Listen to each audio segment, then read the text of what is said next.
Good evening, everyone. Thanks for joining us tonight. Today marks day 6 of the partial government shutdown. Thousands of workers are either furloughed or working without pay. In Alabama, roughly 53,000 workers are being impacted by the shutdown. Quentin Smith speaks with employees about the effects of the shutdown. He now joins us live in the studio with more. Quentin. Scott, when many of us go to work, we expect to be paid. Well, that hasn't been the case for thousands of workers over the past 6 days. It's a sad reality, but what makes things worse is that at this time, no one knows when this shutdown is going to end. 'Tis the season of giving, and there's nothing that Terrence Wyndham wanted more this holiday season than for lawmakers to come to a consensus regarding border security so there would be no shutdown. However, that wish went ungranted. Right now, technically speaking, yes, we're working for free. And again, you want to know that when you go to work, you're going to get paid and when you're going to get paid. Wyndham is the union president and a correctional officer at the federal prison in Aliceville, Alabama. He says it can be disheartening putting in a full day at work and not getting paid for it. The morale for a lot of staff has gone down. We try to keep it light and try to make jokes and say, hey, I'm coming to work for free. But at the end of the day, they all have families that they have to feed. They have bills and responsibilities that they have to provide for. And a creditor, most of the time, does not want to hear, hey, my job is not going to pay me. With the shutdown happening during Christmas, many workers scheduled vacations to get away and enjoy the holiday. However, this shutdown now cuts into those plans. If they're on their annual leave, there's not a guarantee that they'll get paid. If they're sick or they have a medical condition and they're not able to come to work and they have the sick time, they still won't be able to guarantee that they'll get paid for that time, so thus they won't get a check, even though they have the sick leave on the books. The partial government shutdown officially went into effect on Saturday. Lawmakers are currently locked in a stalemate regarding the funding to build a wall on the border, and as of now, it's still uncertain when an agreement will be reached. It is scary, especially, like you said, when we see the rhetoric that's on the Hill, because we don't know if this is going to last until next week, or we don't know if it's going to last until February or March, April. Now, some workers will receive back pay once the shutdown is over and everything is resolved. But then there are some workers who won't get paid at all during this shutdown. Lawmakers met on Capitol Hill earlier today. However, things still remain locked in a stalemate. The shutdown will likely drag over into 2019. Scott? All right, thank you very much, Quentin. We'll let the government shutdown continue. The State Department of Health will still be able to provide assistance. The agency's Special Supplemental Nutrition Program for Women, Infants, and Children, or known as WIC, will remain open through the month of January if the shutdown continues. The United States Department of Agriculture funds WIC. Mississippi State Department of Health officials say there are enough funds to, in the fiscal year, that is, in 2019, to continue providing the services. WIC serves about 95,000 clients each month. Health leaders are also preparing for further delays in funding if the shutdown goes beyond February. Well, budgets and spending are also in the spotlight in Columbus after city leaders find themselves in an $881,000 hole. At the December 18th council meeting, members voted to place a freeze on spending. However, that move raised other questions. This morning, council voted to lift the freeze, and they're making plans for this fiscal year. How can you operate the city with a freeze on spending of everything? It's no way for you to operate. A freeze on the city's budget basically meant a city shutdown. This morning, council members voted to rescind that freeze. But that still doesn't fix the $881,000 deficit the city is in. Mayor Smith says he's talked to all department heads concerning the budget shortfall. We have to be more frugal in our spending, even from the mayor and the council standpoint, as far as travel. So how did we get to this point? Mayor Smith says travel expenses and overtime in the police and fire departments were the biggest expenditures. That was the buck as far as on travel, the mayor and the council, more than the department heads. Cutbacks on traveling has already happened. The mayor says the midwinter MML trip in January has already been canceled. As far as overtime goes, Mayor Smith says the fire department has mandatory overtime hours to meet. Other times, overtime hours will just happen. If it's a homicide, any emergency type situation that occur, they're going to be overtime. I mean, and that's understood. To stay out of the negative, council voted this morning to form a committee that will monitor the city's spending budget each month. We'll look at it closely from a month-to-month standpoint, and then as far as the spending, and then we'll give that a copy of what we discussed to the council meeting. That committee will be the mayor, chief operating officer, chief financial officer, and 2 council members. Mayor Smith says overtime also includes security for special events. Well, time now to toss things over to Chief Meteorologist Keith Gibson with our rainy evening forecast. Hey, Keith. Scott, it's been wet all around here today. Check out some of these rainfall totals. Around here in our area, about 1 to 3 inches more or less. Farther south, Hattiesburg, over 5. Big time flooding issues across southern Mississippi. Now, locally for us, more rain building back in from the southwest, coming back into Columbus, Starkville, Eupora. And you can see how it's building still down to the southwest. So rain will continue in the near term. Futurecast doing a good job with things. But notice by 7 o'clock or 8 o'clock tomorrow morning, most of the heavy rain on the way out. Still some lingering showers possible. We're looking at temperatures tomorrow, upper 50s, low 60s with a nice clearing trend. The weekend forecast in just a few minutes. All right, thanks, Keith. Well, 'tis the season to renew online subscriptions, but don't let your holiday high keep you from being on your toes with your personal information. There's a warning tonight, and you need to listen to keep your bank account safe. Coney Ann Jackson has the tips on what to watch out for in those emails. We all get dozens of emails flooding our inboxes every day, but make sure you're playing it safe for any message that asks for personal information.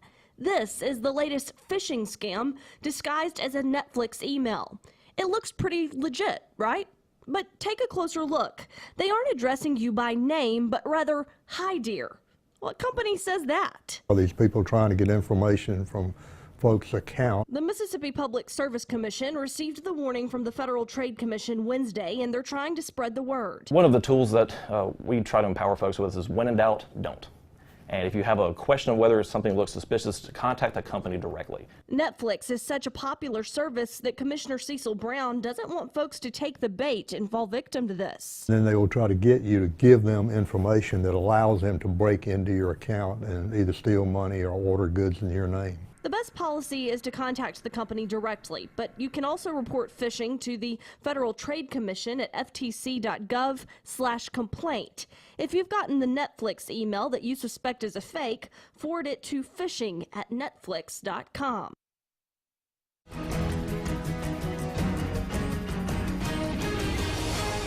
The man accused of shooting a sheriff's son makes his first court appearance today. Bond was set at $350,000 for David Hampton of Meridian. He's charged with attempted murder and possession of a weapon by a convicted felon. The Mississippi Department of Corrections will also place a hold on him, meaning he will continue to stay in jail. Hampton is accused of shooting Roman Maddox in the chest on December 21st near North and MLK Streets in Macon. Maddox is the son of Noxubee County Sheriff Terry Grassery. Police Chief Divine Beck says that Jamisha Irvin and Terrence Pfeiffer, both being charged with accessory after the fact, they have already been to court and released on bond. Still coming down in downtown Columbus, a live view with our Alpha Insurance camera here at WCBI. Temperatures are in the mid-50s to low 60s around here. Your full forecast is next. Stay tuned.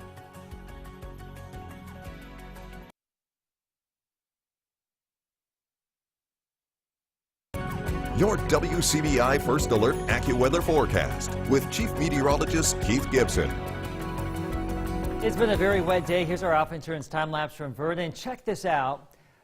The squall line right there, that wind shift, that burst of heavy rain, and the wind we had earlier today. We actually had some wind gusts before the storms, about 30 miles per hour. Now we have more rain coming back in. There's Columbus right there, Eupora, Starkville, and down to the southwest, Kosciuszko, Louisville. Yes, there's more rain. Yes, there's more rain. We love the rain today, don't we? It will continue to come on down for several more hours. The heaviest rain continues to be along I-20, 59, really I-59 here at Laurel, Hattiesburg. Some spots have had 5, 6, 7 plus inches of rain. These are the flash flood reports over the last 24 hours concentrated to our south. Now we've had about 1 to 3 around here. You can see that with our radar rainfall estimates. Now this could be underdoing it just a tad, but doing a pretty decent job, and we still may squeeze out another inch plus for areas southeast of the Trace here over the next couple of hours during the night, hence the flash flood watch that continues. Now, eventually we may actually cool things down across the west down to around 50 degrees, mid to upper 50s farther east. We're trying to get some cooler air and some drier air in here later tonight. We'll see how fast it gets here. Now, we will clear things out. Temperatures will warm up into the upper 50s to low 60s tomorrow during the day. There could be some showers around during the morning. The clouds may hold tough a little bit longer in the east, but we will start to see some of that sun come on in from the west, especially early on in the day. You can see that clearing trend right there. We love to see that after all of this rain we've had over the last 12 to 24 hours. Now, more rain is on the way. More disturbances coming on in with that southwesterly flow, and that is just a highway of moisture and unsettled weather.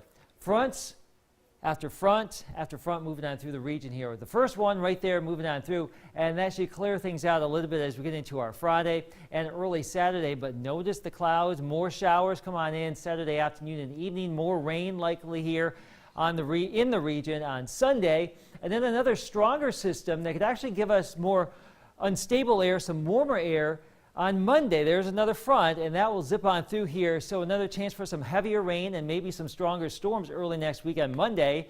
Appropriate since it's the last day of the year. So we stay unsettled. 62 tomorrow, 50s for the weekend. Upper 60s, maybe some low 70s on Monday. As we get into early next year, starting Tuesday, a little bit cooler and a little bit drier. High school rivalry takes center court at the Hump. Courtney has highlights later in sports. Welcome back, everyone. Holidays are often a time for traveling, but whether it's a long trip to grandma's or a short hop to the grocery store, you still need to play it safe. We look at some important safety features in tonight's Health Talk with Baptist. Hi, I'm Lee Richardson, a physician in the emergency room at Baptist Memorial Hospital, Golden Triangle. Tonight we will discuss the importance of using restraints in a motorized vehicle. By wearing seat belts and properly buckling children into age and size appropriate car seats and booster seats, people can reduce the risk of serious injury and even death in a crash by 1/2. Drivers and adult front seat passengers must wear seat belts in the District of Columbia and all states except New Hampshire. In Mississippi, seat belt laws are primary. They cover front seat passengers age 7 and older and mean a police officer can stop and ticket someone solely for not buckling themselves or their child up. In Mississippi, children 3 years and younger must be in the appropriate car seat for their age and size. For children aged 4 to 6, a booster seat is required unless the child meets the height and weight qualifications when he or she can safely be buckled into an adult seat belt. Child restraint laws vary by state. For up-to-date information on laws in your state, check with the Insurance Institute for Highway Safety at www.iihs.org. It is also crucial that you use the proper restraints and safety equipment when using other motorized vehicles such as dune buggies and all-terrain vehicles to avoid serious head, neck, and spinal cord injuries or even death. Join us next time for Health Talk with Baptist. Mail your topic suggestions to healthtalk@wcbi.com. Health Talk has been brought to you by Baptist Memorial Hospital, Golden Triangle.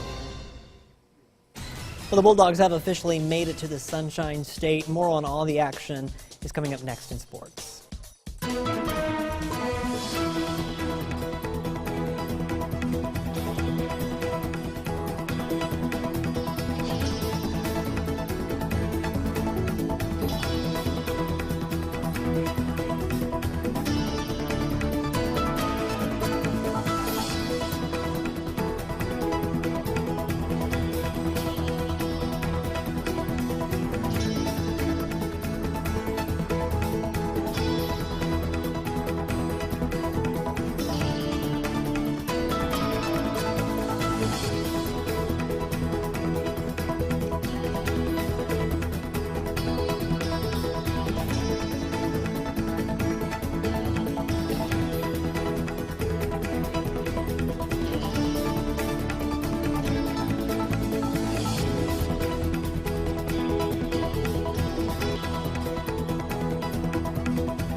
WCBI Sports with Courtney Robb. Mississippi State has officially made it to Florida with the Outback Bowl coming up in just a few days. Sports director Tom Ebel reports from Tampa with what the Bulldogs have been up to since their arrival. Courtney, meeting rooms just like this here inside the team hotel was exactly where Mississippi State spent most of the day preparing for the Outback Bowl against Iowa. Been quite a 24 hours for the Bulldogs here. Dealt with travel issues. Half the team arrived here on Wednesday, half arriving on Thursday. It was just a crazy 24 hours. So meeting rooms just like this, the one behind me, right to my right, a long hallway of meeting rooms for defensive backs, defensive linemen. Just because the travel got a little screwy, they still had to prepare for a very good Iowa team. Even a location set up outside of the hotel for the Bulldogs to go through drills, go through walkthrough, prepare for Iowa. So no matter what the circumstance, it's football time here in Tampa, Florida. But speaking of those Iowa Hawkeyes, a lot has been made of that top 10 defense the Bulldogs will be facing here, or New Year's Day, I should say. And so the Bulldogs know they go up against the top 10 defense every day in practice with guys like Jeffrey Simmons and Montez Sweat. I spoke with guys like Elton Jenkins and Kylan Hill on the offensive side of the ball that say going up against those guys every day on the practice field prepares them for any kind of matchup. It's very beneficial, going against the guys we have up front and things like that. They prepare us for a game, we prepare them for a game. So going out there on Saturday is like second nature. I'll go against some very good guys, NFL talent guys almost every day. So we'll go against another team, already be ready and prepared. Definitely a very sound defense. They're not going to beat themselves. They're always going to be in position. You're going to have to make, tight throws and good catches if you want to, move the ball on them. Tough to run on them, but I like our matchup. I like our game plan. I think it's going to work out well. The last game against South Florida in my second to last year at UConn, we beat them on a field goal almost as time expired to clinch the Big East and go to the Fiesta Bowl. Now, there may have been one after that, but that's the one that kind of sticks out in my mind the most. It was actually at this stadium. Expressive, speak with my hands. So good memories here in Tampa for head coach Joe Moorhead, and that win he mentioned with UConn punching a ticket to the Fiesta Bowl a few years back. Moorhead speaking today about the team overall. Everyone's in good health. Everyone is academically eligible for the bowl game.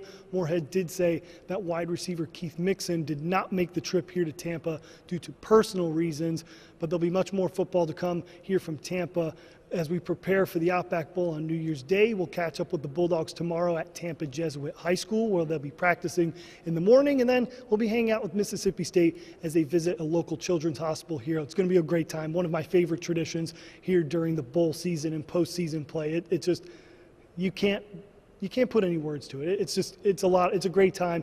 I know the guys will have a great time. It's Florida. The weather's beautiful. It's going to be a really good time as we prepare for some New Year's Day football with Mississippi State. But reporting here in Tampa, Tom Ebel for WCBI Sports. Courtney, we'll send it back to you in Columbus.